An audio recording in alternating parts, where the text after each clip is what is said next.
Desperate, a bankrupt millionaire hands his last coins to a girl selling candy at the traffic light. "Sir, I know how to bring your family back." He is shocked by the revelation. Thomas Grant signed the transfer contract and handed Grant Enterprises over to the group of investors. His 15-year empire ended with a single signature. There was nothing else to be done. "We're finished here, Mr. Grant," said the lawyer, closing his folder. "I'm sorry it came to this." Thomas nodded in silence. The lawyer's "I'm sorry" wouldn't bring back the lost millions, nor erase the months of disastrous decisions that led him there. Nor would it solve the bigger problem, his family. The meeting room that once was his domain now felt cold and strange. The glass walls that had once filled him with pride only reflected the image of a defeated man. Thomas Dyack at 47 was bankrupt. Outside, New York kept moving. The late afternoon sun painted the skyscrapers in shades of orange. Thomas looked at the view for the last time from that room before grabbing his coat and the final box of his personal belongings. His driver, ex-driver, he corrected himself mentally, was no longer waiting at the entrance. Thomas walked 3 blocks until he found a taxi. Traffic was heavy, giving him time to think about how he would tell Laura they had lost everything. The mansion in Westchester, the cars, the overseas accounts, the vacations at exclusive resorts, everything was tied up in debts or would be liquidated to pay creditors. He called his wife's cell phone, which went straight to voicemail. He tried again, with the same result. Laura probably knew it was him and didn't want to answer. He couldn't blame her. In recent weeks, while fighting to save the company, Thomas had become a ghost in his own home, coming in late by, leaving early, spending weekends locked in his office. The taxi stopped in front of the Grant mansion. Thomas paid the fare and walked to the entrance. The house was eerily silent when he entered.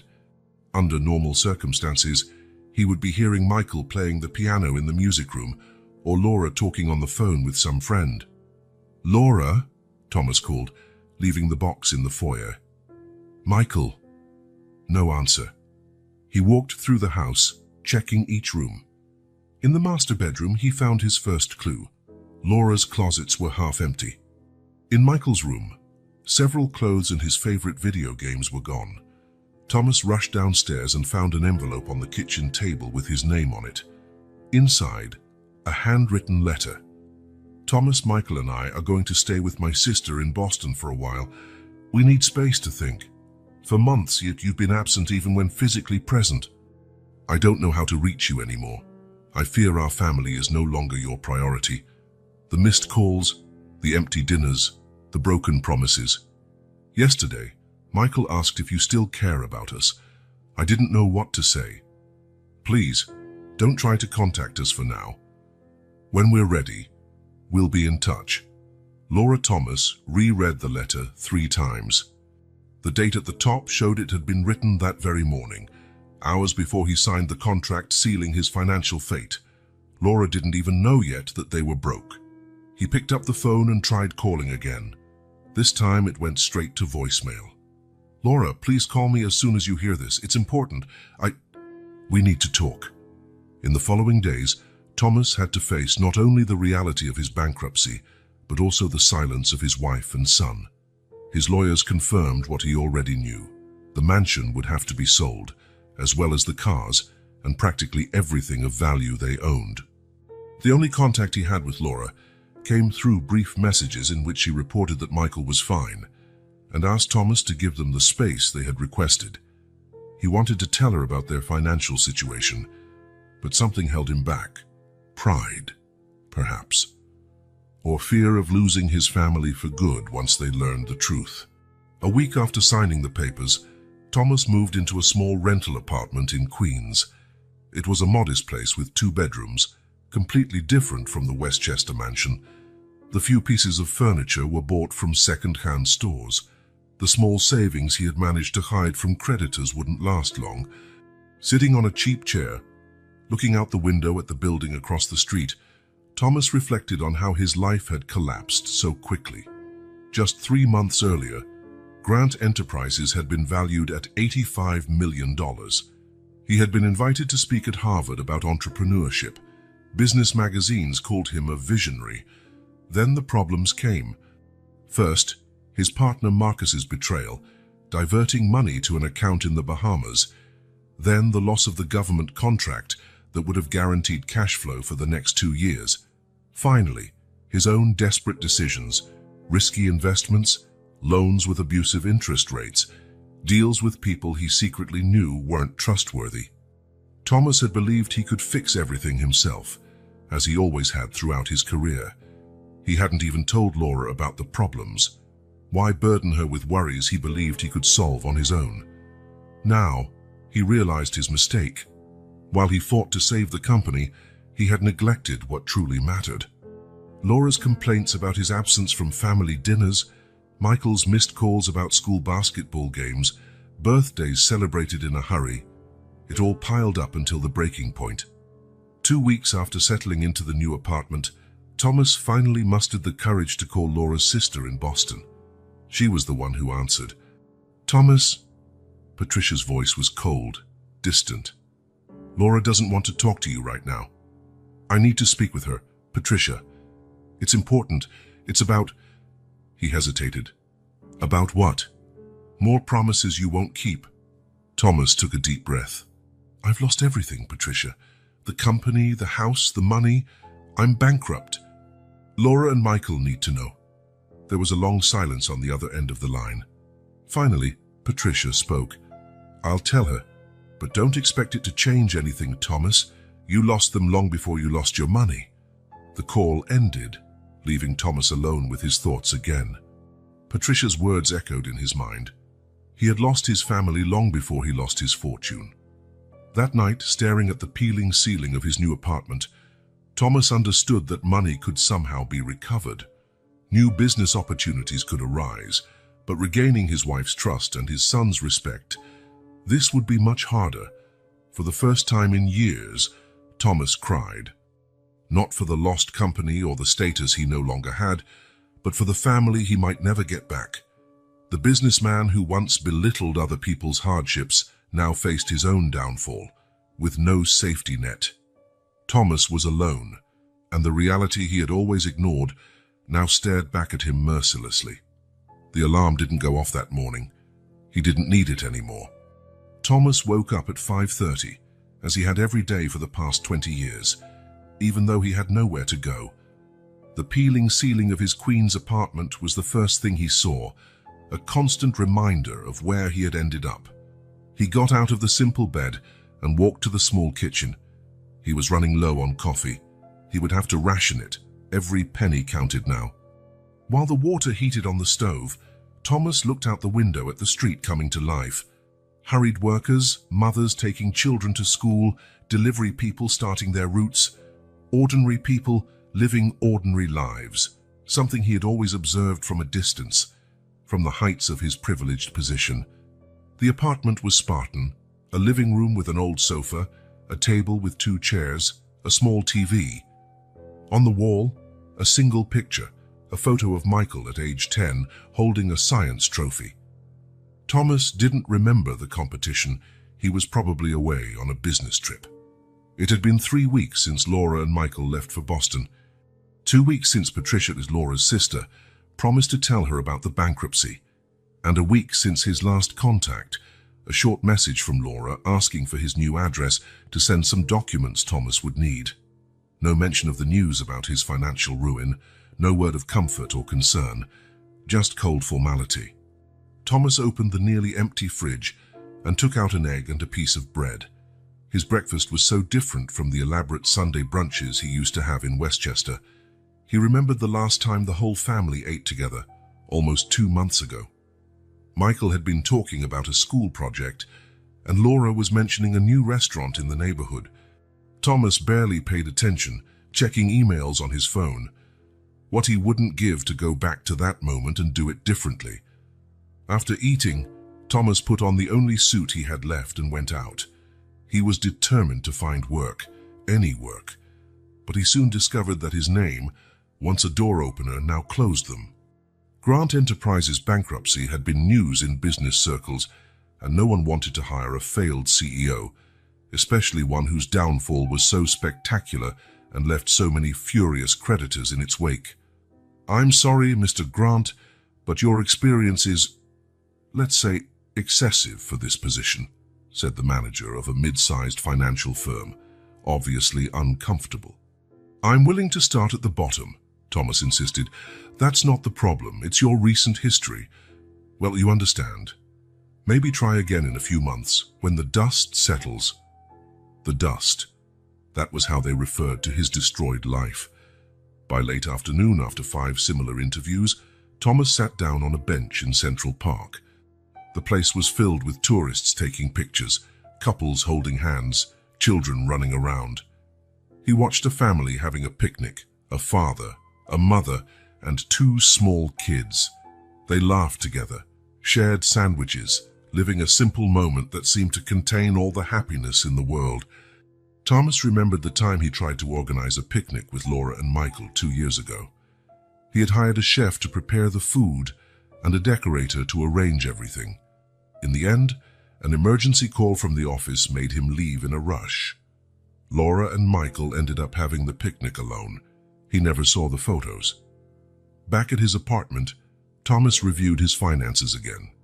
The lawyers had managed to protect a small portion of his money, enough to survive a few months, maybe 6 if he was very careful. After that, he had no idea what he would do. He picked up the phone and, for the 100th time that week, almost called Laura. What would he say? That he missed her, that he needed her and Michael, that he was sorry. It would all sound like desperation now, as if he only wanted them back because he had lost everything else. And maybe it was true.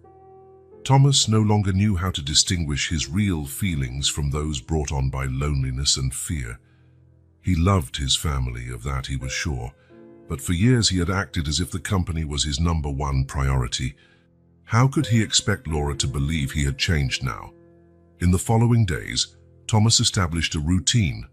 Wake up early, have coffee, look for work in the morning, have a simple lunch, continue the search in the afternoon, dinner of pasta or eggs, watch the news, try to sleep. The same sequence, day after day. It was as if time had slowed down, each hour dragging painfully. To save money, he cut all non-essential expenses. He cancelled streaming services, magazine subscriptions, the expensive cell phone plan. He learned to use public transportation, something he had rarely done before. He discovered supermarkets with sales, second-hand clothing stores, and self-service laundromats. In one of those laundromats, Thomas met Eleanor, an Italian woman who came every Thursday at the same time. She noticed his discomfort while trying to operate the machines. "First time?" she asked, in a thick accent. Thomas nodded, embarrassed. "Here, let me show you," she offered, teaching him how to use the right amount of detergent and select the correct cycle. "Thank you," said Thomas.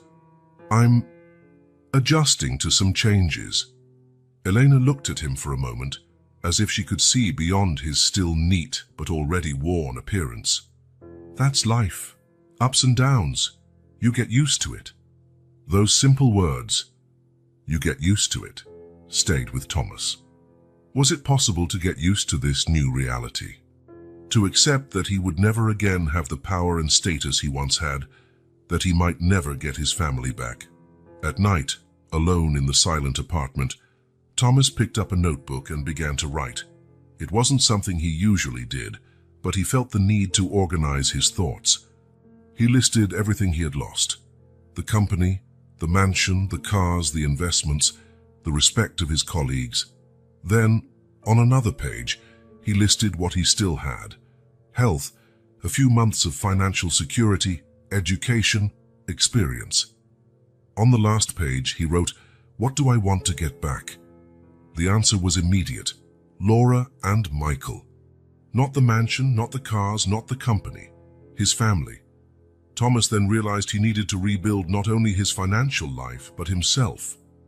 The man he had been, obsessed with success, a workaholic, self-centered, was not someone Laura and Michael wanted back. As sleep eluded him, Thomas faced the harsh truth. He was at rock bottom, more alone than he had ever been. But maybe he had to hit this low to finally look up and see what really mattered. Thomas put the notebook aside and looked at Michael's picture on the wall. He picked up his cell phone, opened the contact list, and hovered over his son's name. His finger hesitated over the call button, but he couldn't press it. Not tonight, he wasn't ready yet. He lay on the simple bed, listening to the sounds of the city through the poorly sealed window. Tomorrow would be another day, another attempt, another job search, another day trying to figure out how to rebuild a life that had collapsed so quickly. Sleep came slowly, as it did every night, while Thomas stared at the ceiling, alone with his thoughts and regrets. The July heat weighed on New York like a damp blanket. Thomas walked slowly through the streets of Queens, sweat running down his face. That morning's job interview had been yet another failure. The sales manager of the small insurance company barely glanced at his resume once he recognized his name. "I'm sorry, Mr. Grant, but we don't have any openings that fit your profile," he said in a tone that made it clear no one wanted to hire the ex-CEO who had lost everything. Thomas rummaged through his pockets as he walked. 3 quarters, 2 dimes, and 1 nickel, $1 in total. That was all the cash he had. His debit card still worked, but his balance shrank every day, and Thomas had imposed strict rules on his spending. It had been almost 2 months since he lost everything, and almost a month since his last contact with Laura. A short email stating only that she and little Michael were fine. Thomas had replied with several questions, telling her about his new situation, but received no answer. Michael was only 6. The image of his son, his curious eyes, his smile still showing baby teeth, his contagious laugh when Thomas tickled his belly, was what hurt the most. The boy was too young to understand why his father had disappeared from his life. The traffic light turned red, and Thomas stopped, automatically checking his phone.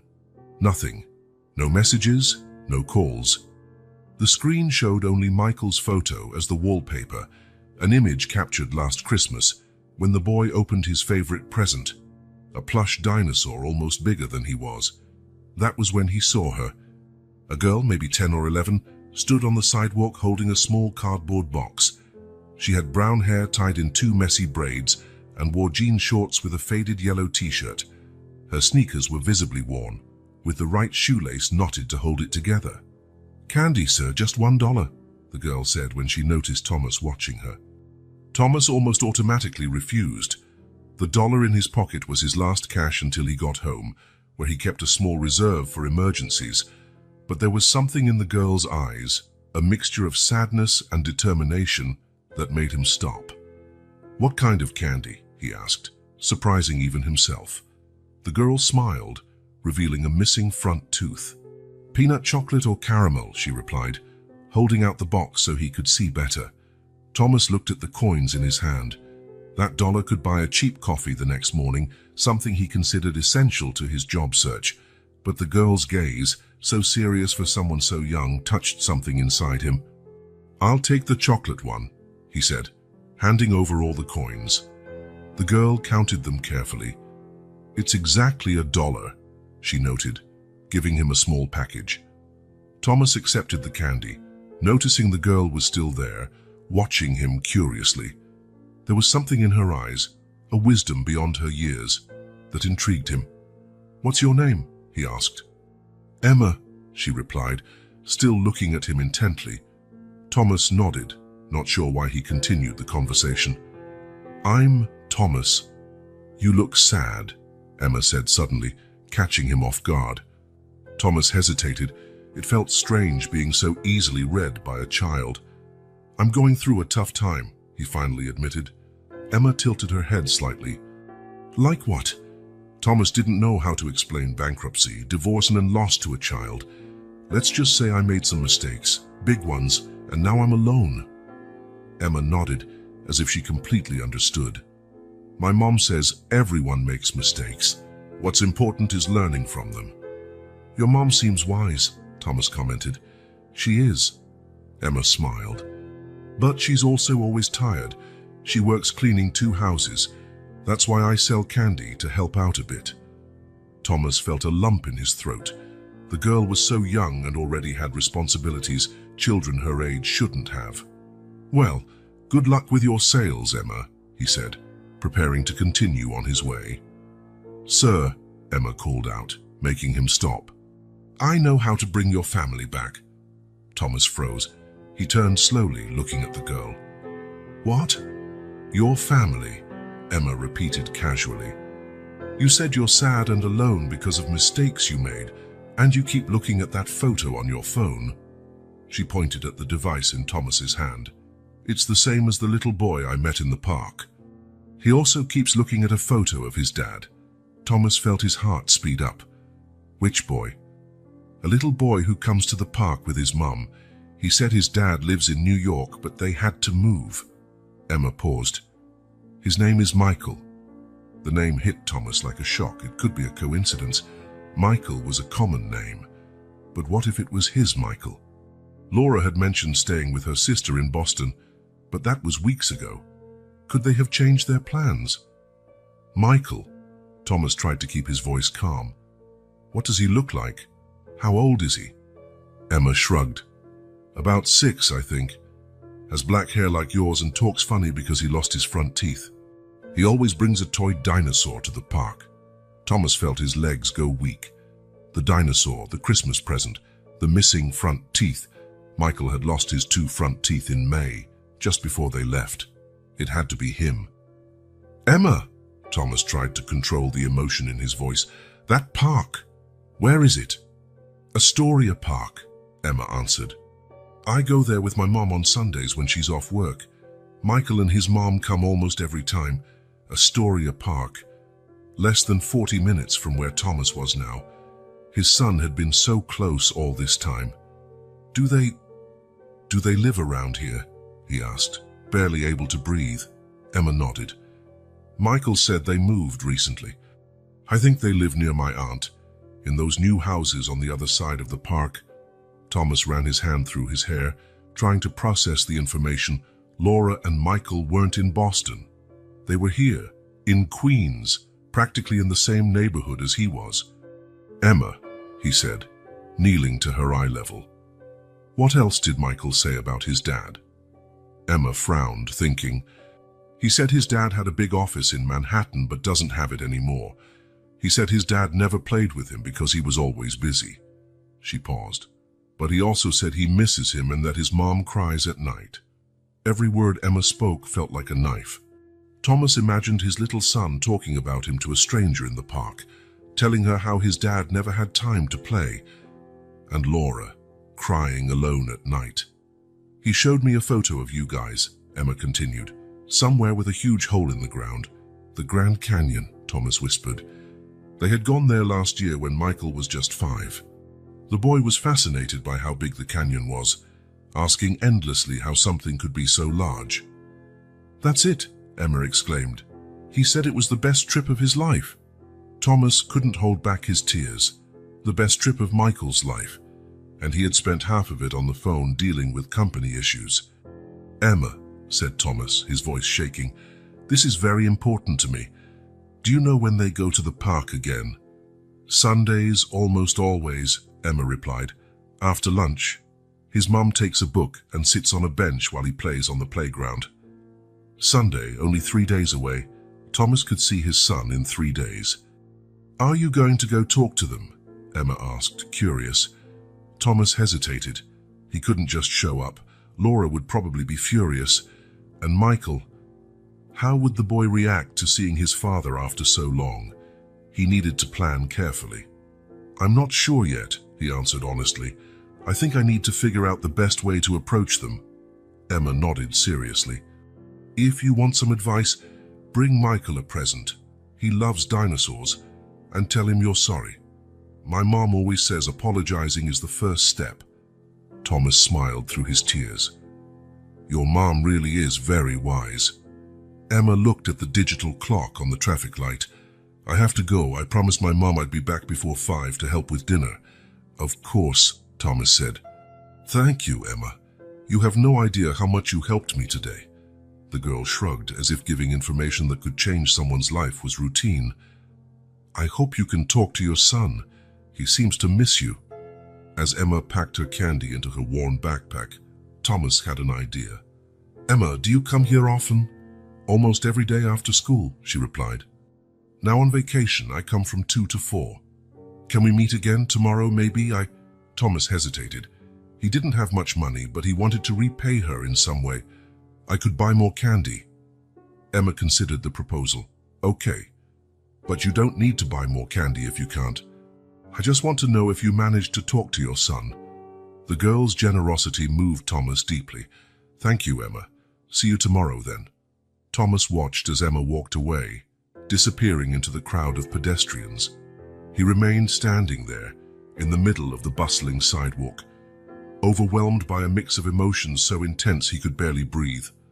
Michael was in Queens, in Astoria Park, less than an hour away. His little son, who probably thought his dad had abandoned him, and Laura, who cried at night, according to Emma. By a mind-blowing coincidence, an impulse to buy candy from a girl on the street. Thomas had learned more about his family's whereabouts than in all his previous efforts. As he walked back to his apartment, Thomas felt something he hadn't felt in a long time. Hope. A fragile, uncertain hope, but real. In 3 days, he might see his son in the park. He didn't know if he'd have the courage to approach him, if it would be the right moment, if Laura would allow it. But at least now he knew where to find them. The peanut chocolate weighed in the pocket of his shirt, the chocolate that cost his last dollar. Thomas smiled. It was the best dollar he had ever spent in his entire life. Thomas couldn't sleep that night. Emma's revelation spun in his mind like an endless carousel. Michael was in Queens, in Astoria Park. His little 6-year-old son, who probably wondered why his father had disappeared. By 5 in the morning, Thomas was already awake, staring out the window of his small apartment at the slowly brightening sky. The possibility of seeing Michael in just a few days filled his heart with both hope and terror. What if the boy didn't want to see him? What if Laura pushed him away, and rightfully so? He spent the next day in a state of anxiety, barely able to focus on his job search. At exactly 2 o'clock, he was at the same traffic light where he had met Emma. The girl arrived promptly, box of candy in hand. "You came back," she exclaimed, with a genuine smile. "I thought maybe you wouldn't come." "I promised I would return," Thomas replied. "And I really need your help, Emma." They sat on a nearby bench. Thomas had gathered his remaining coins, just over $2, and bought 2 candies this time. Emma seemed delighted to have a regular customer. "Are you going to the park on Sunday?" she asked, chewing her own candy. "I'm thinking about it," Thomas replied. "But I'm scared, Emma, really scared." Emma frowned. "Scared of what?" "He's just your son." Thomas gave a sad smile. The simplicity of a child's perspective was sometimes a gift. "It's not that simple. I really hurt his mother, and maybe him too. I'm not sure they want to see me." Emma mulled that over for a moment, chewing thoughtfully. "Michael talks about you," she finally said. "Every Sunday he brings that Grand Canyon photo. One time I asked why, and he said it's so he won't forget your face." Emma's words hit Thomas like a physical blow. He imagined his little son carrying around a photo so he wouldn't forget what his father looked like. The guilt he already felt seemed to double in weight. "Emma," he said, summoning his courage, "I need your help finding them before Sunday." "Do you know where Michael lives or where he goes to school?" Emma thought for a moment. "He told me he lives in those new buildings by the park, the ones with the glass balconies." Thomas knew that complex. It was a newly built middle-class condominium in Astoria, not as luxurious as the mansion they once had, but certainly comfortable. "As for the school," Emma continued, "he told me he goes to Washington Elementary. He started there this summer in a special program for new kids in the neighborhood. He said he really likes his new teacher." Thomas took mental notes. Concrete information, real places. His family was no longer a distant ghost. They were in specific locations, with schedules he could find out about.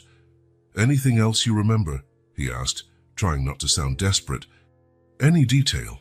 Emma bit her lip, thinking, he said they sometimes go to the pizzeria on 30th Avenue on Saturday nights. His favorite is pepperoni with stuffed crust. Thomas smiled. Some things never changed. Michael had always been loyal to pepperoni since he first tried it. One last thing, Emma added, hesitating. He told me his mom cries at night. That he hears it sometimes when he goes to get water. Thomas felt something break inside him. Laura, his Laura, crying alone at night. The strong woman he had always admired, reduced to tears because of him. "Thank you, Emma," he said, his voice thick with emotion. "You've helped me a lot. It'll be okay, mister." "Thomas," Emma said, with that surprising wisdom she sometimes showed, "my mom says that when you truly love someone, there's always a chance." Thomas hoped she was right. The next morning, Thomas put on his best clothes, or the least worn, to be honest, and headed to Washington Elementary School. He didn't plan to go inside or try to see Michael. It would be inappropriate and possibly illegal. But he wanted to see the place, understand the routine, maybe learn the arrival and dismissal times for the students. The school was a red brick building with a fenced yard where children played under supervision. Thomas stood across the street, trying to appear casual while watching. A sign at the entrance read, "Special Summer Program, 9 a.m. to 2 p.m., Monday to Thursday." It was Thursday, meaning classes would end soon. At exactly 2 p.m., the school doors opened and children began to leave in small groups. Thomas watched carefully, his heart pounding. Would he recognize Michael after these months of separation? Then he saw him, a small boy with black hair and a dinosaur backpack. Even from a distance, Thomas would recognize that way of walking anywhere. Michael left the school holding hands with a woman, but it wasn't Laura. She looked older, possibly a nanny or a relative. Thomas felt an almost irresistible urge to cross the street and call out his son's name. But something stopped him. Fear. Fear of seeing confusion, or worse, disappointment, in his son's eyes. Fear of causing more harm than he'd already done. Instead, he followed them discreetly, keeping a safe distance. Michael and the woman walked a few blocks until they reached the condominium Emma had mentioned. Thomas watched as they entered the building, noting its number. Now he knew where his son lived and studied. He had the information he needed. But did he have the courage to take the next step? That night, Thomas sat in his apartment, looking at the small plastic dinosaur he had bought. Next to the toy was the only photo he had of Laura and Michael, the Grand Canyon image that Michael apparently still carried. The truth was, Thomas didn't know how to proceed. Part of him wanted to just show up at Laura's apartment, beg for forgiveness, promise the world. But he knew that wouldn't be fair.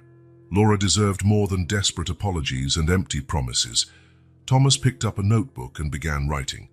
It wasn't exactly a plan, but rather a list of truths he needed to face before any attempt at reconciliation. He had been an absent father, even when physically present. He had consistently put professional success above his family. He never really listened to Laura when she expressed her concerns. He treated Michael more like an accessory than a priority in his life. He hid financial problems, violating the trust of their marriage. The list went on, each item more painful than the last. When he finished, Thomas looked at the words he had written. They were harsh truths, but necessary. The issue wasn't just finding Laura and Michael physically. It was becoming the kind of man who deserved to be in their lives, and Thomas realized that would be much harder than following clues to an address. Lying in his simple bed, Thomas stared at the peeling ceiling. The fear of rejection consumed him. What if he did everything right? Found Laura, sincerely apologized, promised to change, and was still rejected? What if it was too late? The possibility terrified him. It was easier to live with the hope of a reunion than to face the finality of a definitive rejection. But then he remembered Emma's words. Michael still carried his picture. Laura cried at night. There was pain, yes, but also, maybe, the possibility of healing. The next day, Thomas made a decision. He wouldn't approach Laura and Michael directly, not yet. First, he would write a letter, an honest letter without self-pity or emotional manipulation, just the truth, no matter how painful. He spent hours writing and rewriting, trying to find the right words. In the end, he had 3 pages of sincere confessions, apologies, and most importantly, no imposed expectations. Thomas made it clear he would respect any decision Laura made, even if it was to keep him away forever. With the letter in hand, Thomas walked to the condominium where Laura and Michael lived. His plan was simple: to hand the letter to the doorman, asking that it be delivered to Laura Grant's apartment. But as he neared the building, Thomas felt his fear rising again. What if Laura didn't even read the letter? What if she tore it up without opening it? Or worse, what if she read it and decided to move again further away, where he'd never find them? Thomas stopped 2 blocks from the condominium, sitting on a bench in a small plaza. Fear paralyzed him. It seemed ironic that he, who had once negotiated million-dollar deals without hesitation, now trembled at the idea of delivering a simple letter. In that moment of doubt, Thomas glimpsed across the street a pizzeria. The sign read Antonio's Pizza, exactly on 30th Avenue, as Emma had mentioned. Today was Saturday. What if? The idea quickly took shape in his mind. Emma had said Laura and Michael sometimes went to that pizzeria on Saturday nights. It was risky, but maybe fate was offering him a chance. Thomas put the letter back in his pocket and walked to the pizzeria. It was a simple, cozy place with red and white checkered tablecloths. The smell of fresh dough and tomato sauce filled the air. "Table for how many?" the young host asked. "Actually," Thomas replied, "I'm just checking the menu for now." The host nodded, handing him a menu. Thomas pretended to read it while actually studying the environment. There were about 10 tables, half of them occupied. No sign of Laura or Michael. Thomas decided to take a chance. He didn't have enough money for a full dinner, but maybe he could sit at the counter, have a coffee, and discreetly watch the entrance. "I'll stay at the counter," he told the host. "Just for a coffee." Seated at the counter with a cup of coffee in front of him, Thomas had a clear view of the door. Each time the bell rang announcing new customers, his heart raced. But after an hour, there was still no sign of his family. He was about to give up when the bell rang again. Thomas looked at the entrance and felt as if time froze. Laura stood there, more beautiful than he remembered, holding Michael's hand. The boy looked taller than Thomas recalled, his face a bit thinner, showing the first traces of the child who would one day become a young man. Thomas felt his whole body freeze. He wasn't ready, he realized. Not for this moment, not for the avalanche of emotions that hit him upon seeing them. The host led them to a table on the other side of the restaurant. Michael chatted excitedly, gesturing as he always did when enthusiastic. Laura smiled at him, nodding, entirely absorbed in her son's words. Thomas watched the scene, feeling both a part of it and completely excluded. They were his wife and child, yet also strangers now, people carrying on their lives without him. For a brief moment, Thomas considered standing up and walking over to them. The words were already forming in his mind. "Laura, Michael, it's me, please, let me explain." But then he saw something that stopped him. Michael pulled a drawing out of his backpack and showed it to Laura. Even from a distance, Thomas could see it was a drawing of 3 figures, clearly a family. Laura looked at the paper and tears welled in her eyes. She hugged her son, kissing the top of his head. Thomas realized he couldn't just barge in on that moment. He couldn't turn a peaceful pizza night into a dramatic scene. Michael deserved better. Laura deserved better. With a heavy heart, Thomas left enough money to cover the coffee and a small tip. He walked out of the pizzeria without looking back, afraid that if he did, he'd lose all resolve. Outside, he took a deep breath of the night air. Laura and Michael were so close, yet so far away. But at least now he knew they were okay. Michael seemed healthy and lively. Laura, perhaps tired, but strong as ever. Thomas took the letter out of his pocket. No, he decided, a letter wouldn't be enough. He needed a better plan, something that would prove not just regret but real change. Walking back to his apartment, Thomas finally understood what he had to do. It wasn't just about finding his family physically. It was about becoming the kind of man they deserved in their lives. The journey had only just begun, and it would be the most important one of his life. Sunday dawned sunny, with a sky so blue it was almost unreal. Thomas woke up before 6, after a night of restless sleep. He had mentally rehearsed this moment hundreds of times since seeing Laura and Michael in the pizzeria. Every word, every gesture, every possible reaction. He dressed carefully, clean jeans, a light blue shirt buttoned to the second to last button, the only pair of shoes still in decent shape. Nothing ostentatious, nothing reminiscent of the arrogant executive he once was. Just an ordinary man, trying to reclaim what really mattered. The small plastic dinosaur was in his pocket, along with the letter he had written and rewritten countless times. Thomas didn't know if he'd even have a chance to hand over either one, but he was prepared. He arrived at Astoria Park at 10 in the morning, well before the time Emma had mentioned. He wanted time to prepare, to find the right spot, to calm his nerves. The park was quiet, with only a few early joggers and people walking their dogs. Thomas chose a bench overlooking the playground, but far enough not to appear suspicious, a lone man watching children at play. From where he sat, he had a clear view of the main path leading from the park entrance to the recreation area. Hours passed slowly. Thomas watched families arrive, the playground filling with children, laughter filling the morning air. Each time a brown-haired woman appeared on the path, his heart sped up. Every small dark-haired boy momentarily seemed like Michael. It was 11:42. Thomas glanced at his watch every few minutes when he saw them. Laura walked along the stone path, holding Michael's hand. The boy hopped by her side, clearly excited to play.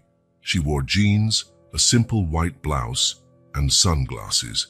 Even from a distance, Thomas would recognize her walk anywhere. His first impulse was to run to them, but he held back. He had to do this right. No scenes, no unnecessary drama. Michael deserved a calm reunion, not a spectacle. Thomas waited for Laura to settle on a bench near the playground. She took a book out of her bag, a habit she'd always had, while Michael ran to the swings. Only when he saw his son engrossed and Laura absorbed in reading did Thomas finally stand and walk toward her. Each step felt more difficult than the last. His legs were heavy. His heart pounded so loudly he was sure Laura could hear it, but she didn't look up, focused on her book. Thomas stopped a few feet away. "Laura," he said, his voice barely above a whisper. She looked up suddenly. Her eyes widened behind her sunglasses, which she quickly removed. For a moment, neither spoke. "Thomas," it wasn't a question or a greeting, just a statement of fact. How did you find us?" Thomas hesitated. Mentioning Emma might make it seem like he used a child to track them. "I've been looking for you," he said simply. "May I sit down?" Laura didn't reply immediately, her gaze quickly shifting to the playground, checking on Michael. The boy was still playing, oblivious to his father's presence. "Why?" she finally asked. "Why now?" "Because I made a terrible mistake letting you both leave my life," Thomas replied, choosing complete honesty. "Because I realized what really matters. Maybe too late, but I did." Laura gave a short, humorless laugh. "You realized that when you lost everything, Thomas..." "Convenient, isn't it?" Her words struck Thomas like a physical blow, but he couldn't deny the truth in them. "You're right," he admitted. "It was losing everything that made me see how much I'd already lost long before that. You two were what truly mattered, and I was too blind to see it." Laura studied him for a long moment, as if searching his face for something. "You seem different," she said finally. "I'm trying to be..." Thomas responded. At that moment, an excited shout cut through the air. "Mom, look how high I can go!" Laura and Thomas turned toward the playground. Michael was on the swings, pumping his legs as hard as he could. Laura waved at him with a smile, but the boy had already noticed the presence of another person. His eyes found Thomas, and his swing slowed until it stopped. "Is that Dad?" Michael yelled, his voice a mix of confusion and excitement. Laura closed her eyes for a moment, as if bracing herself. "Yes, honey, it's Dad." Michael jumped off the swing and ran toward them, but slowed down as he got closer, stopping a few feet away. His small face displayed a jumble of emotions: joy, hesitation, curiosity, fear. "Hi, Michael," said Thomas, his voice choked with emotion. The boy looked at his mom as if seeking permission. Laura nodded slightly, though her face remained tense. Michael took a few more steps forward, but kept a safe distance. "Did you come back?" the boy asked. Thomas swallowed the knot in his throat. "I came to see you," he replied. "I've missed you so much." Michael bit his lip, a gesture he had inherited from Laura. "Are you going to live with us again?" Laura intervened quickly. "Michael, why don't you play a bit more while I talk to Dad? Just a little while, okay?" The boy looked disappointed, but nodded. "Okay." He glanced at Thomas one more time before heading back to the playground, walking backward so he wouldn't lose sight of him. Once Michael was far enough away, Laura turned to Thomas, her eyes hard. "What do you want, exactly?" "A chance," Thomas said simply. "A chance to prove I've changed, to be part of your lives again. I'm not asking to come back as if nothing happened. I know I did a lot of damage, but at least a chance to try to make things right. Things aren't broken, Thomas. We're moving on. Michael is adjusting well to his new school, and I got a consulting job I can do from home so I can spend more time with him." She paused. "It hasn't been easy, but we're building something new. Without you." Thomas felt her words like knife thrusts. "Laura, I know I don't deserve anything. I know I messed up, but I'm begging you, for Michael's sake, not mine. He needs his dad." "He needed his dad when you spent weeks away on business," Laura responded, her voice low but intense. "He needed his dad when you missed his school performances because you were in meetings. He needed his dad when you were physically there but mentally elsewhere, always checking emails during dinner." Every word was true, and Thomas didn't try to defend himself. "You're right about everything. I was an absent father, an absent husband. I put work, money, status above my family. There's no excuse for that." He took a deep breath.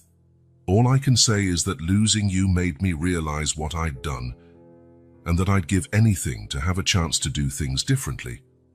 Laura looked over at Michael in the playground, her expression softening slightly. "He asks about you every night before bed. He wants to know when he'll see his dad again." Thomas felt tears in his eyes. Can I at least talk to him today? Spend some time with him? It doesn't have to be long, just enough for him to know I haven't abandoned him." Laura was silent for a long moment. "I don't know, Thomas. I don't want him getting hurt even more. If you show up today and then disappear again—" "I won't disappear," Thomas promised. "Even if you never take me back, even if you never forgive me, which I would completely understand, I won't disappear from his life again." Laura studied his face, as if determining his sincerity. Finally, she sighed. "I'll let you spend some time with him today. Half an hour. I'll stay nearby watching, then we'll see." Thomas felt a wave of gratitude so intense he could barely speak. "Thank you, Laura. That means a lot to me," she nodded, standing up. "I'll call Michael. And Thomas, don't make promises you can't keep. He's had enough disappointments." As Laura walked to the playground, Thomas pulled the small plastic dinosaur out of his pocket. It was a modest gift, nothing like the expensive toys he used to give his son, but this time it came with something he had never really offered before: his full presence, his undivided attention. The reunion hadn't been like he imagined. Laura was hurt. Michael was hesitant. The road to regaining their trust would be long and difficult, but at least there was a road now, and Thomas was determined to walk it, one step at a time. The half hour Laura granted Thomas to be with Michael in the park turned into a full hour. The small plastic dinosaur was received with genuine enthusiasm, not for its monetary value, but for the meaning it carried. Michael showed Thomas all the playground equipment, talked about his new school, and asked 1,000 questions about where his dad was living now. Thomas answered everything honestly, in a way appropriate for a child his age, without hiding his new reality, but without burdening him with sad details. "I'm living in a small apartment, not too far from here," he explained. "I don't have that big office anymore, but I'm trying to find a new job." When the hour ended, parting was difficult. Michael hugged his father with surprising strength for such a small boy.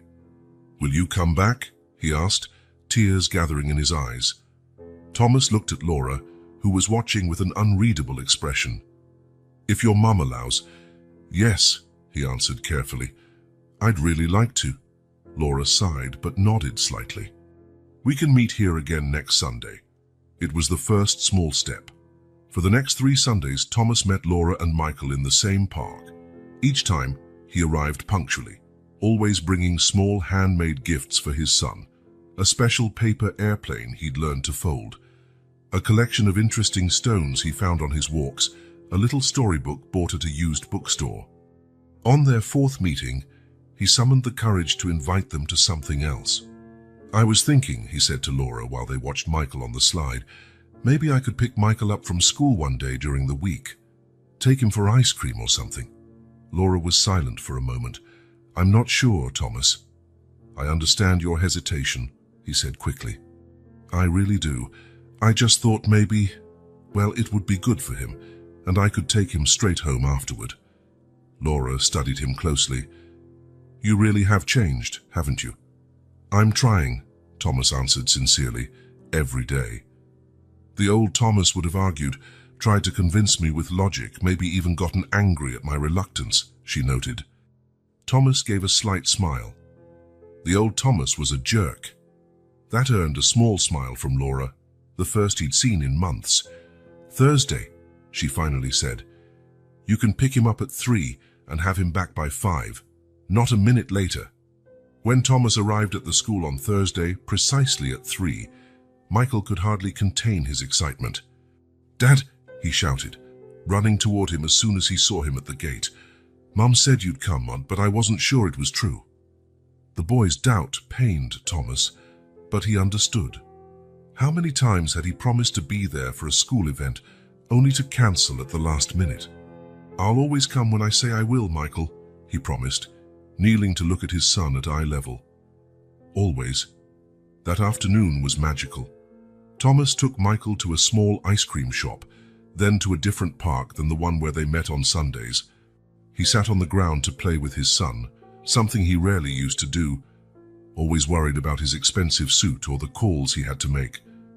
When they returned to Laura's apartment at exactly 4:55, Thomas noticed the surprise on her face when she saw them.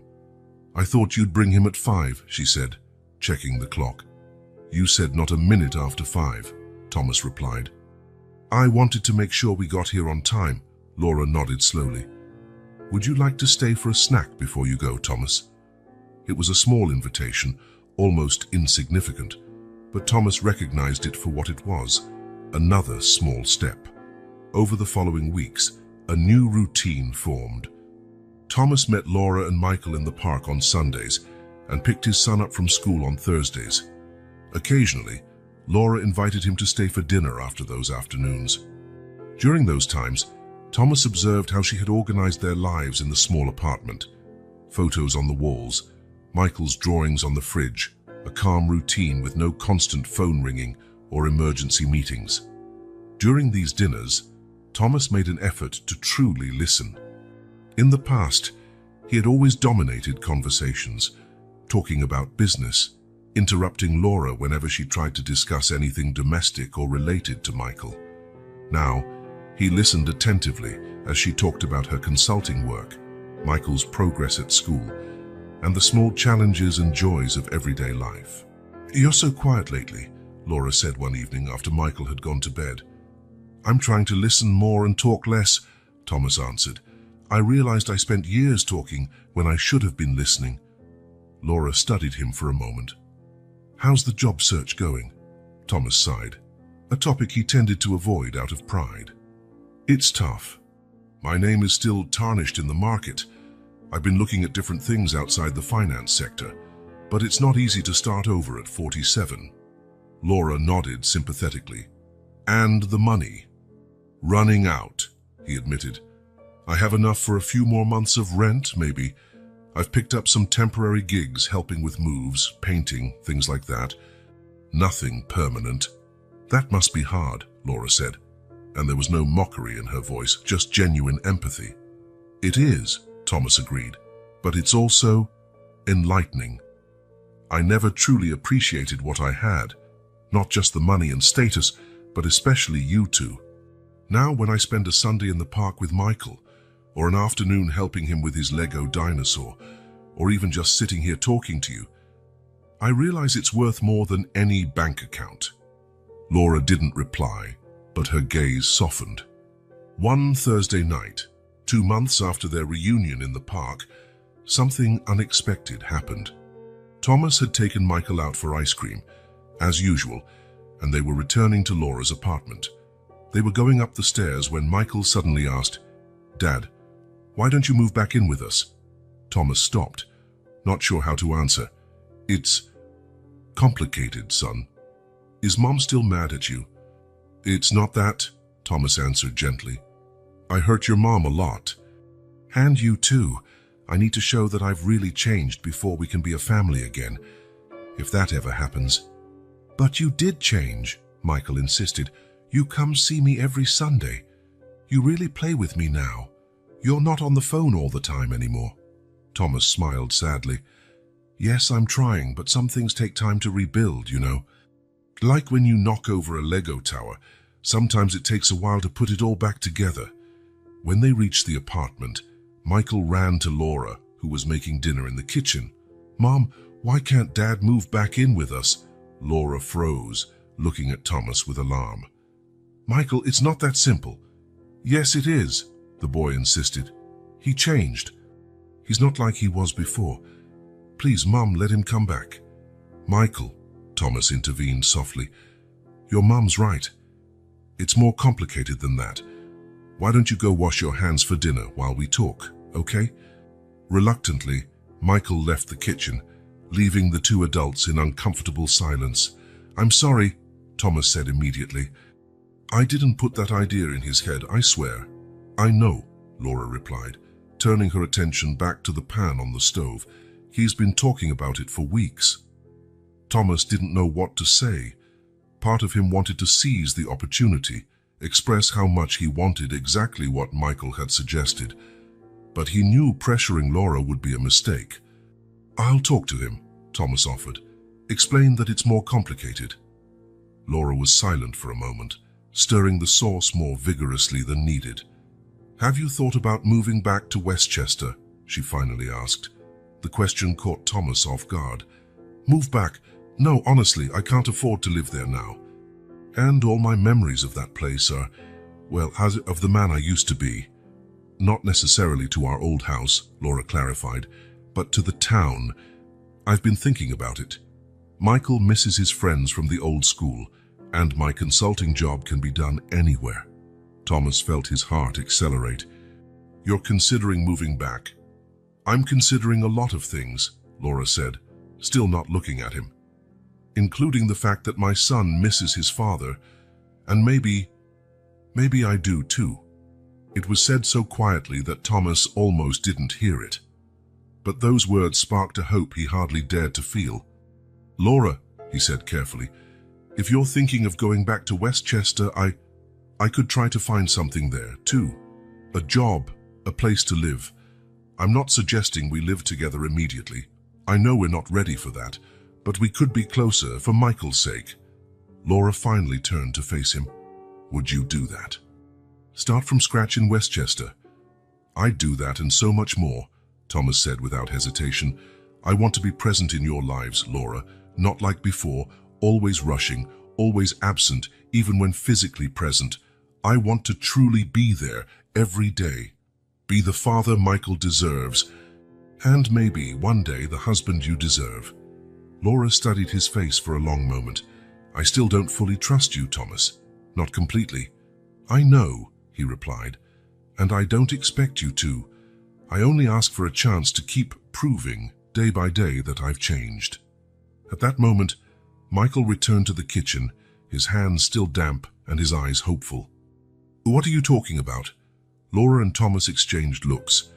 "We were talking about maybe going back to Westchester," Laura carefully explained.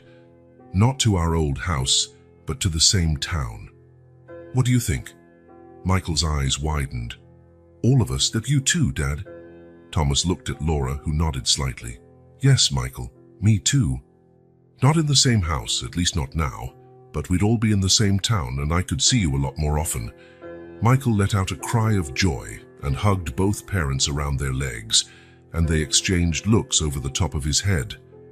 There was caution in Laura's eyes, but also something else, a small spark of hope that Thomas vowed to never extinguish again. That night, as he prepared to leave after dinner, Thomas paused at the apartment door. "Thank you, Laura, for considering this." "I haven't decided for sure yet," she replied, "but I'm seriously thinking about it." "It's more than I deserve," Thomas said sincerely. Laura gave a small but genuine smile. "Maybe, but it's what Michael deserves. And maybe it's what all of us deserve. A second chance?" Thomas nodded, not trusting his voice to respond. When he left the apartment that night, his steps were lighter than they had been in months. The road would be long, he knew that. There was plenty of trust to rebuild and many wounds to heal. But for the first time since everything had fallen apart, Thomas truly believed a new life was possible. One built not on money, power, or status, but on something far more valuable: love, presence, and the small moments that, in the end, truly matter. In the weeks following his conversation with Laura, they were filled with planning and preparation.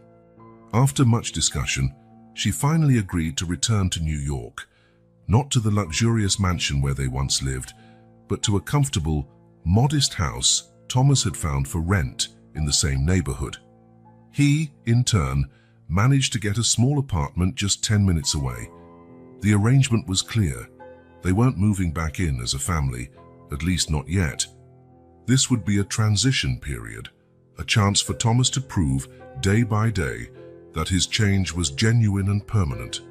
For him, that opportunity was worth more than all the millions he had lost. On Saturday morning, Thomas woke up early, getting ready for the drive to Boston, where Laura and Michael were staying with Patricia, Laura's sister. Anxiety consumed him. It had been more than a month since he last saw his son, although video calls had become regular. Michael was excited about returning to New York, especially after finding out he could go back to his old school. Thomas dressed carefully, clean jeans, a light blue shirt, and the one pair of shoes still in good condition. He looked in the small apartment mirror and saw a different man from the one who once led a financial empire. The dark circles of worry remained, but there was something different in his expression, a certain peace, or at least the absence of the arrogance that once consumed him. The trip to Boston would take about 4 hours. Thomas had rented a modest car, enough to bring Laura, Michael, and their essential luggage. The rest of their belongings had already been shipped directly to the new home in New York. Traffic out of the city was light at that hour. Thomas drove carefully while his mind wandered between the anxiety of reuniting his family and the gratitude for a second chance. Stopping at a traffic light in Queens, drumming his fingers on the steering wheel, his eyes caught a familiar figure on the sidewalk, a girl with a box of candy, brown hair in a messy braid, wearing faded jean shorts and a yellow t-shirt under a light jacket for the approaching fall. Emma. Thomas felt a pang in his chest. He hadn't seen the girl since that fateful day she told him about Michael at the park.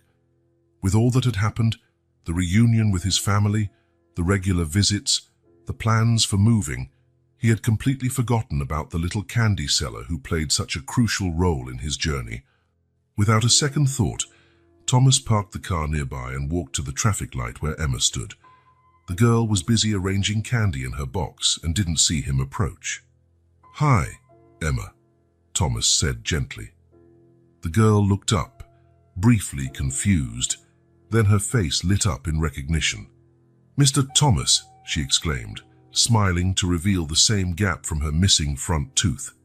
You disappeared. I thought you'd left for good. Thomas felt a wave of guilt. He had simply vanished after Emma helped him, without even properly thanking her. I'm sorry I didn't come back sooner, he said sincerely. A lot has happened. Emma's eyes widened with expectation. Did you find your family? Did you find Michael? Thomas couldn't help but smile. Yes, I did. Thanks to you, Emma. You were right about the park. I knew it. Emma jumped with excitement. Were they happy to see you? Did they forgive you? The directness of her question, typical of a child, caught Thomas off guard. Well, we're working on it, day by day. Actually, I'm on my way to Boston now to pick them up. They're moving back to New York. Emma's smile broadened. They're going to live with you again. Thomas shook his head gently. Not exactly. We'll be living in separate houses, at least for a while, but we'll all be in the same city again. Emma nodded, as if fully understanding the complexities of adult relationships. That's good. Families should be together, even if they're not in the same house. Thomas smiled at the unexpected wisdom of this little girl. Yes, you're right. He checked his watch, realizing he needed to get on the road if he wanted to reach Boston on time. I have to go, but I really wanted to thank you, Emma. Without you, I might never have found my family.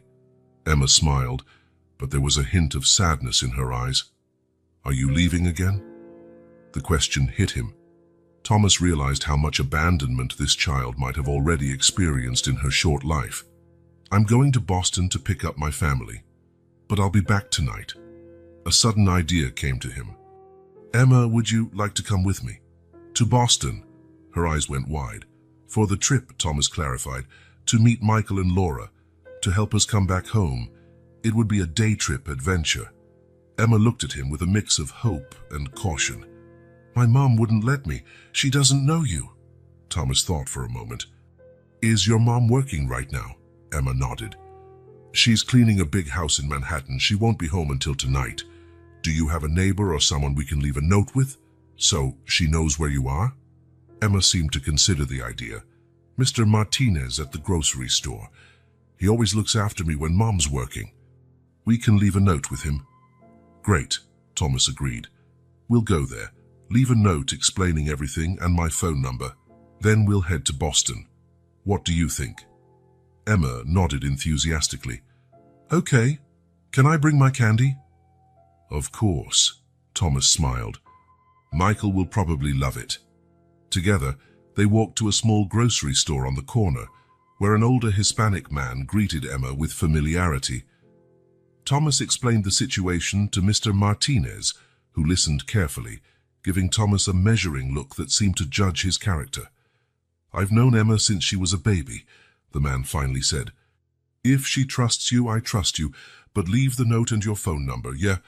And bring her back before 9. Her mother gets worried. Thomas wrote a detailed note, explaining who he was, where they were going, and assuring that Emma would be home by 9 that night. He included his phone number and a description of the car, in case Emma's mother wanted to check. With Mr. Martinez promising to deliver the note personally to Emma's mom, Thomas and the girl headed to the car. Emma packed her candy into a worn backpack and climbed into the passenger seat, practically vibrating with excitement. I've never been to Boston, she admitted, fastening her seatbelt. Actually, I've never left New York. Thomas smiled, adjusting her seatbelt. Well, this will be a big adventure for you. 4 hours up, 4 hours back. How old is Michael again? Emma asked as Thomas started the car. 6, he replied. Almost 7. Cool, my cousin is 6. Kids that age are fun. They believe everything you say, Emma remarked with the authority of a 10-year-old. Thomas chuckled. You're very mature for your age. You know that. Emma shrugged. Mom says I was born with an old soul. The drive to Boston was more pleasant than Thomas could have imagined. Emma was surprisingly engaging, telling stories about the various customers she met selling candy, making insightful observations about the passing scenery, and occasionally asking questions about Michael and Laura. What was your house like before? She asked when they were about halfway there. Big, Thomas answered. Too big, actually. More space than we needed. Did you have servants, like in the movies? Thomas nodded, feeling slightly embarrassed now. We had a housekeeper who came 3 times a week and a gardener to take care of the yard. Emma thought for a moment. My mom cleans houses for rich people. Some of them are really rude. Were you rude to your housekeeper? Emma's direct question hit Thomas like a punch in the gut. He tried to recall the last time he truly noticed the housekeeper, learned her name, asked about her life or family. I probably wasn't as kind as I should have been, he admitted. I guess I didn't really pay much attention to her. Emma nodded, as if confirming something she already suspected. Rich people usually don't care. That's true, Thomas agreed, surprising himself. I certainly didn't care. But you changed, Emma noted. I'm trying, he answered honestly. As they passed by Manhattan's skyscrapers, heading toward the highway to Boston, Emma grew particularly quiet, gazing at the tall buildings intently. Everything okay, Emma? Thomas asked. Emma pointed to an imposing glass skyscraper whose reflective facade mirrored the blue sky. That building. My mom used to work there. Thomas felt a chill run down his spine. The building Emma pointed to was the headquarters of Grant Enterprises, his old company. Your mom does work there? He asked, trying to keep his voice neutral. Emma nodded, her eyes still on the building as the car moved through traffic. She was a cleaner. She worked nights, cleaning the boss's offices on the 22nd floor. Thomas felt his blood run cold. The 22nd floor was where his office was located, the presidential office of Grant Enterprises. How long did she work there? He asked, his mouth suddenly dry. A long time. Before I was even born, Emma replied. She liked it there. They paid well, and she could look after me during the day. Thomas gripped the steering wheel so tightly that his knuckles turned white. And does she still work there? Emma shook her head. No, she got really sick last year, really sick. She had to stay in the hospital for a while. Emma paused, her voice dropping. When she got out, she couldn't work nights anymore. She asked to switch to daytime, but they said it wasn't possible. And then, Thomas prompted when Emma trailed off. They fired her, Emma said simply. Just when my grandma had died too, it was really hard. Mom was out of work for almost 4 months. We almost lost our apartment. Is that when you started selling candy? Thomas asked, his voice rough. Emma nodded. Yeah, Mom didn't want me to at first, but I insisted. I wanted to help. Thomas fought to control the surge of emotion threatening to overwhelm him. Is your mom better now? Yeah, she's okay, Emma replied, her face brightening a bit. She got a new job cleaning private houses. She doesn't make as much as before, and she has to work in several different places. But at least she can stay with me at night. Emma, Thomas said hesitantly, do you know who owned that company? Who decided to fire your mom? Emma shrugged. Mom said it was the big boss, the owner. She never saw him in person because he arrived after the cleaners were gone. She paused. Mom said he was very rich and important. There was a big photo of him in the building's entrance. Thomas felt a knot in his stomach. The photo in the lobby, his official portrait as the founder and CEO of Grant Enterprises. I think he was mean, Emma said with childlike frankness. Mom worked there for so long, and he didn't even give her a chance when she got sick. But she always says we shouldn't be angry. Maybe he had his reasons. The silence that followed in the car was almost palpable. Thomas drove mechanically, trying to process this latest revelation. Emma's mother had worked in his building, cleaned his office, for years. When she got sick, the company, his company, under his orders, had thrown her away without a second thought. Now, by some cosmic coincidence, the daughter of that woman had been instrumental in helping him find his own family.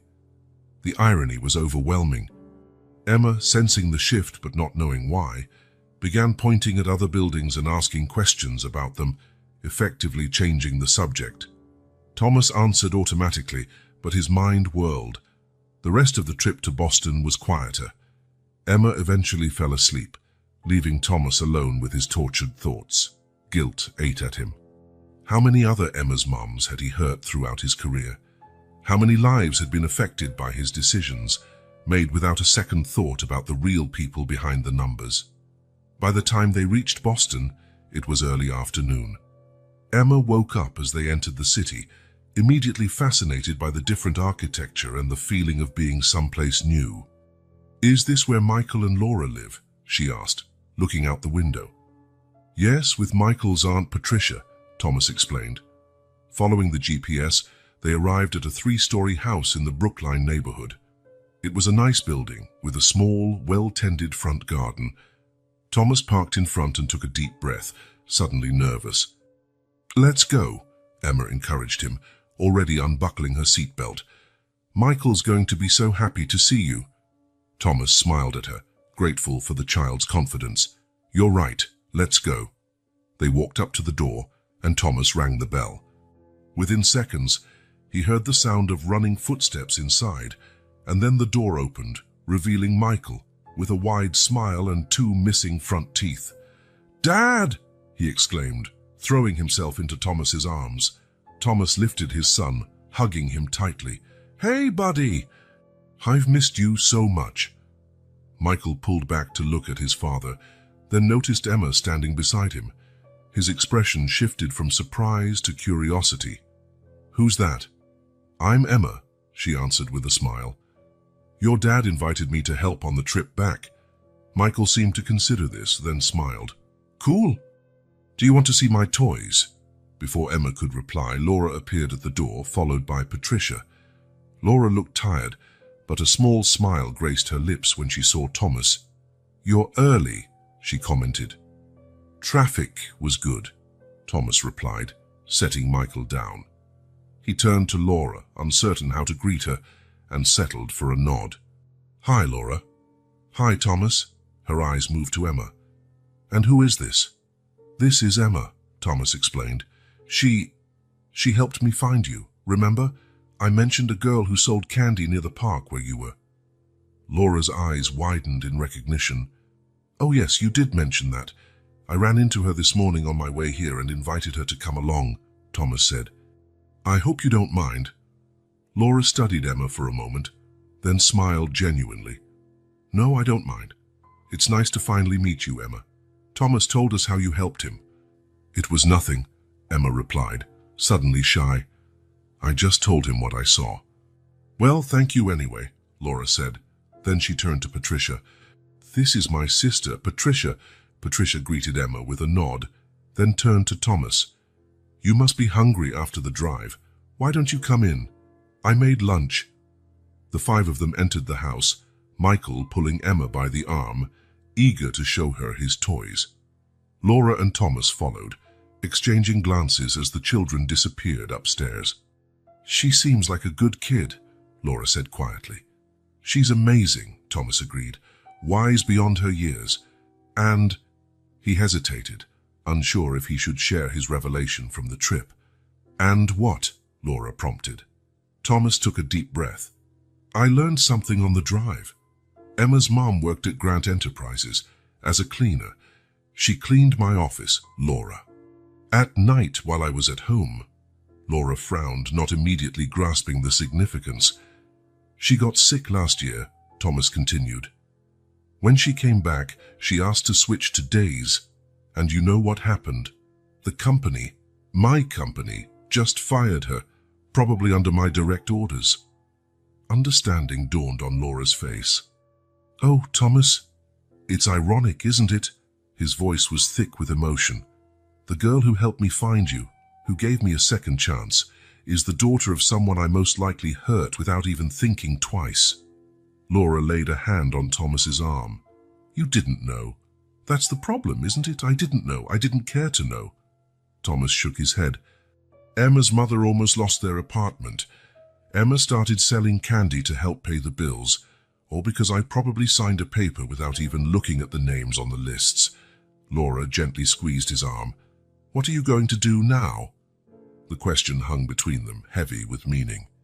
Thomas knew his answer would determine not only Emma's and her mother's future, but also his chances of truly proving to Laura that he had changed. "I need to fix this," he said simply. "How?" Laura asked. "You barely have enough money for yourself now." Thomas was silent for a moment, thinking, "I don't know exactly, but I'll find a way." "I have to." Laura studied his face, then, to his surprise, gave him a small smile. "If you need help, let me know. I have some savings." Her offer, help, and the implicit trust that he would do the right thing meant more to Thomas than she could know. "Thank you," he said, emotion filling his voice, "but I need to do this on my own. I need to take responsibility for my mistakes." Laura nodded in understanding. "That's fair, but the offer stands." From upstairs came the sound of children's laughter. Michael and Emma were already bonding like old friends. "Let's have lunch," Laura suggested. "Then we can pack the car and head back home." Thomas smiled at the word home. It wouldn't be the imposing mansion where they had once lived. It would be a more modest place, with Laura and Michael at one address and him at another. But they'd be in the same city again, rebuilding something different, something perhaps more valuable than what they had lost. As he followed Laura to the kitchen, Thomas thought of Emma and her mother. Redemption, he realized, wasn't just about getting back what he'd lost, but repairing the harm he'd done along the way. And he would start with Emma and her mum. Thomas stopped in front of the modest apartment building in Queens, double-checking the address he had written down. Emma had given him the details after a lot of insistence, explaining that her mom rarely received visitors, especially strangers. "Apartment 3B, he murmured to himself, entering the building. The past few weeks had been filled with intense reflection. Since discovering the link between Emma's mom and his old company, Thomas hadn't been able to think of much else. Guilt consumed him, but it also drove him to act. The hallway on the third floor was narrow, dimly lit, and the paint was peeling from the walls, so different from the places Thomas had lived his entire life. He stopped in front of apartment 3B, taking a deep breath before knocking. Soft footsteps approached from the other side, and the door opened just enough to reveal a woman in her 40s with the same expressive eyes as Emma. "Can I help you?" she asked, hesitantly. "Mrs. Ramirez, I'm Thomas Grant. I know your daughter, Emma." The woman immediately opened the door wider, worry etched on her face. "Is Emma okay? Did something happen?" "She's fine," Thomas quickly reassured her. "She's perfectly fine. Actually, she's become a great friend to my son, Michael." Sophia Ramirez relaxed a bit, but still looked cautious. Emma mentioned a friend named Michael, but she never talked about his father. "It's complicated," Thomas admitted. "May I come in? There's something important I need to discuss with you." Sophia hesitated for a moment, then nodded, opening the door fully. The apartment was small but impeccably clean and organized. Photos of Emma lined the walls.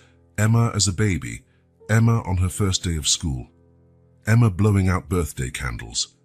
"What's this about, Mr. Grant?" Sophia asked, gesturing for Thomas to sit on the worn sofa while she took a seat on a chair opposite him. Thomas took a deep breath, mustering his courage. "Mrs. Ramirez, I was the CEO of Grant Enterprises until a few months ago." Sophia frowned, not immediately grasping the significance. "Emma told me you worked there," Thomas continued. "As a cleaner on the 22nd floor, where my office was."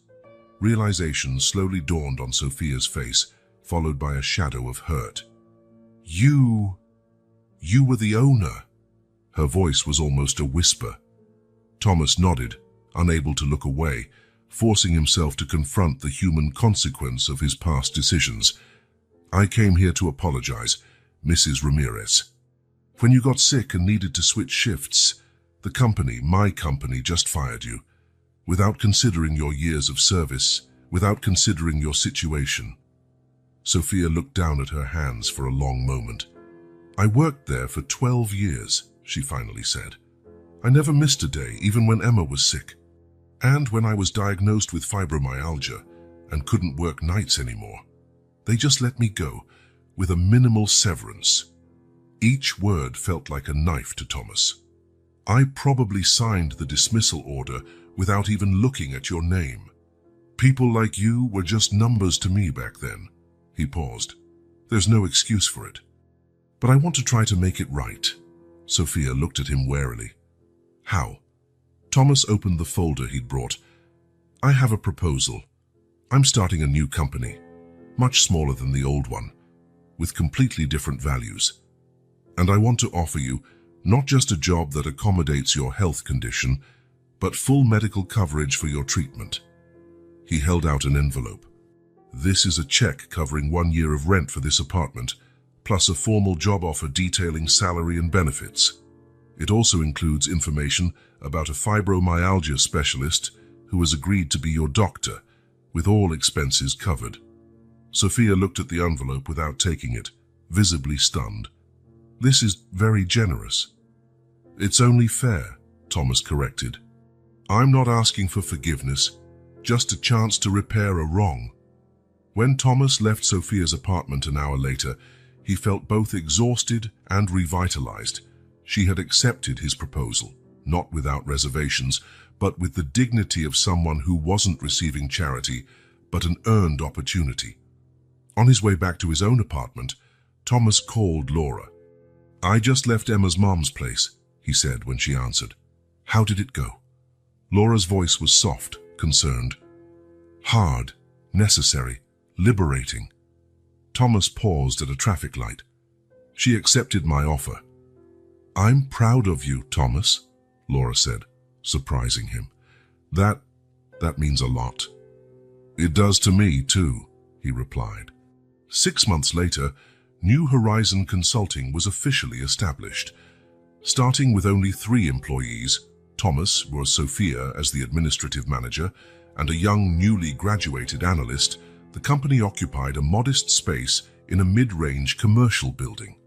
The business model was entirely different from Grant Enterprises, focusing on financial consulting for small businesses and social startups. New Horizon prioritized positive impact over exorbitant profits. Thomas managed to convince a few investors who believed in his renewed vision, especially when they saw his dedication to working long hours to make up for the small team. 1 year after its founding, the company had 12 employees and a growing portfolio of satisfied clients.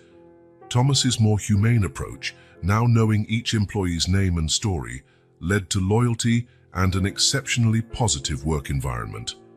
Sophia, now receiving proper treatment for her condition, had become essential to the operation, offering a valuable perspective Thomas never would have considered in his old life. Emma often visited the office after school, filling the place with her contagious energy. On a Friday afternoon, Thomas received an unexpected visit. Laura and Michael arrived at the office, bringing a small cake to celebrate an important contract the company had just signed. You didn't have to do this, Thomas said, genuinely surprised. Michael insisted, Laura replied, but her smile suggested the idea wasn't just his. While Michael ran to greet Emma, who was helping Sophia organize files, Laura took a moment to look around the office carefully. It's very different from your old empire, she commented.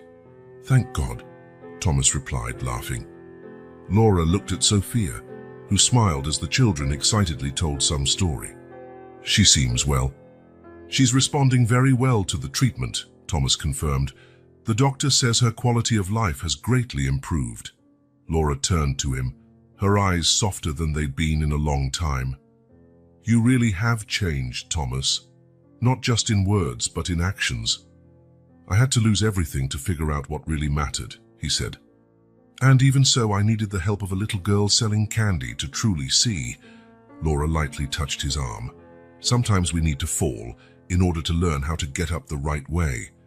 That night, as they all shared cake and stories in New Horizon's small office, Thomas felt a peace he had never known in his days at Grant Enterprises.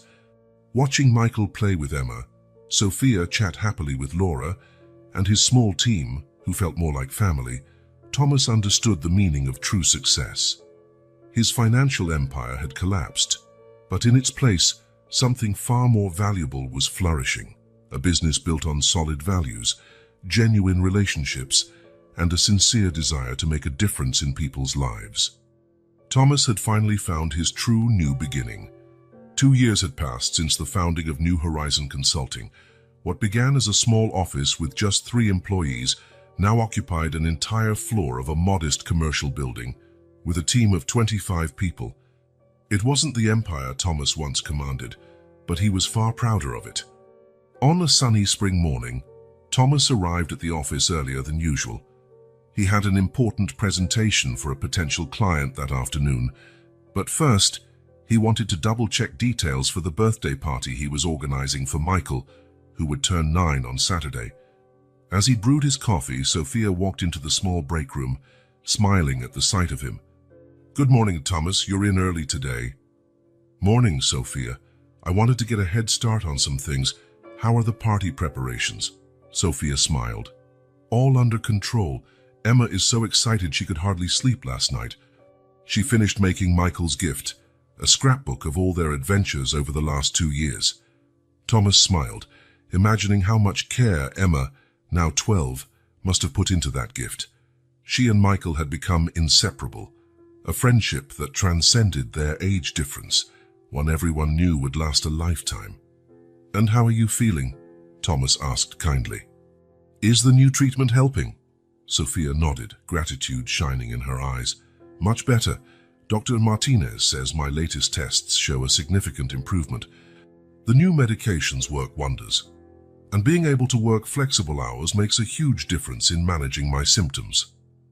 New Horizons policy allowed flexible schedules and remote work options for all employees, a practice Thomas initially put in place with Sophia in mind, but which ultimately benefited the entire team, significantly boosting productivity and overall satisfaction. "I'm really glad to hear that," Thomas replied sincerely. "Oh, before I forget, Laura asked if you and Emma would like to spend Sunday with us after the party, maybe a picnic in the park if the weather stays nice." "We'd love to," Sophia answered. Emma was already wondering if she could spend more time with Michael over the weekend. Thomas finished his coffee and returned to his office, a modest space with glass walls so he could see his entire team. Unlike his old isolated penthouse office, he now made a point of being accessible to everyone. His door always open to anyone who needed to talk. On the wall behind his desk, where he once would have hung diplomas and awards, there was now a collection of drawings by Michael and Emma, photographs of the team at company events, and a framed board displaying New Horizons values: people before profit, integrity above all, grow to serve better. Thomas no longer measured his worth by the size of his bank account or the power he wielded. Now, his success was defined by the positive impact he made on the lives of his employees, his clients, and his family. At noon, he closed his laptop and grabbed his jacket. The presentation was important, but he had promised Michael he would have lunch with him at school today, and nothing, not even the biggest potential client in the world, would make him break that promise. At the elementary school, Thomas found Michael waiting in the yard, talking excitedly with a few friends. When he saw his father, the boy smiled and ran toward him. "Dad, you really came." "Of course I did," Thomas replied, hugging him. "I promised him, didn't I?" And perhaps that was the biggest change in Thomas. His promises were now sacred, especially to Michael. In the past 2 years, he hadn't missed a single school performance, soccer game, test, or recital. Whenever he said he would be there, he was fully present, phone off, giving his son his complete attention. They walked to a small restaurant nearby, where Michael talked animatedly about a science project he was working on and how he helped a new classmate adjust to the school. "I did what Emma taught me," he explained, biting into his sandwich. "When I moved to Queens and didn't know anyone, she was kind to me. So now I try to be kind to new kids too." Thomas smiled, recognizing the empathy growing in his son, something the old Thomas would never have valued or encouraged. "I'm proud of you, Michael," he said. "That's really important." After lunch, Thomas took Michael back to school and headed to the meeting. New Horizon was competing to become the financial consultant for a clean technology startup, exactly the kind of client Thomas preferred to work with now. The presentation was a success, not only because Thomas could present impressive numbers, but because he genuinely believed in the client's project and saw how his company could help make it a reality. It was no longer about closing deals at any cost. It was about real partnerships and meaningful work. At the end of the day, Thomas drove to Laura's house. Although they still lived separately, their relationship had transformed deeply. The initial hurt and distrust had given way to mutual respect and a renewed friendship. Laura opened the door, smiling. "How did the presentation go?" "I think we landed the client," Thomas replied, entering. "They're working on a fantastic solar-powered water purification project." "That's wonderful," Laura said, genuinely pleased. "Michael's in his room finishing his homework. Want to stay for dinner? I made lasagna." Thomas nodded gratefully.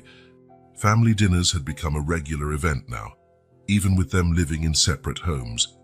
It was an arrangement that worked well, respecting everyone's space while keeping family bonds strong. During dinner, Michael dominated the conversation, alternating between school stories and excited plans for his upcoming birthday party.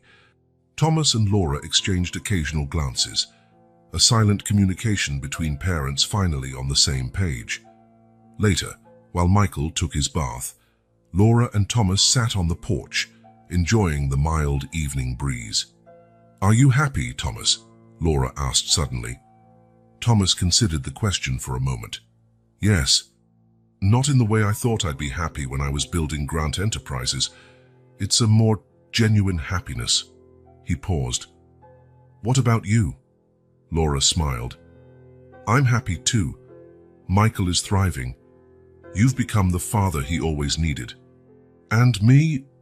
Well, I enjoy my job. I have real friends, and our family found a new balance."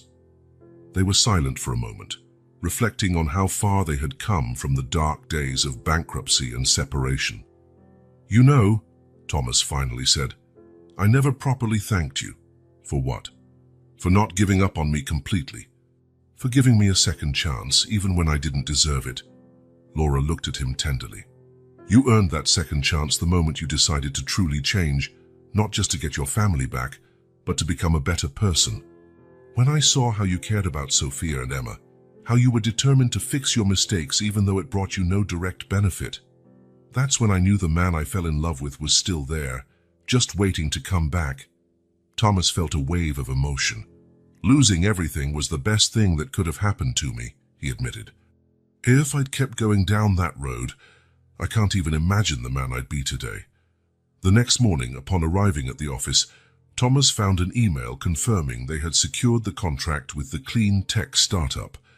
As he shared the news with his gathered team, he looked at the smiling faces around him, people whose names, stories, and dreams he knew, people who were not just resources for profit, but partners in a shared mission.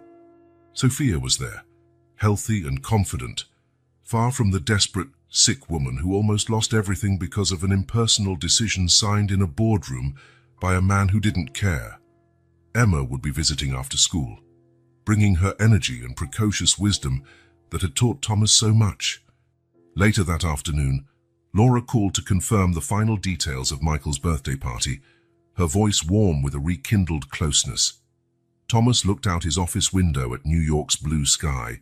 The empire he had built and lost now felt like a distant dream belonging to another life, another man.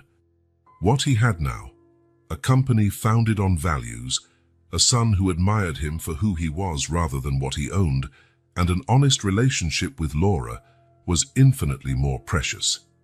The past, with all its mistakes and regrets, was finally behind him. A truly promising future lay ahead. And so ends the story of Thomas Grant, a man who had to lose everything to discover what truly mattered.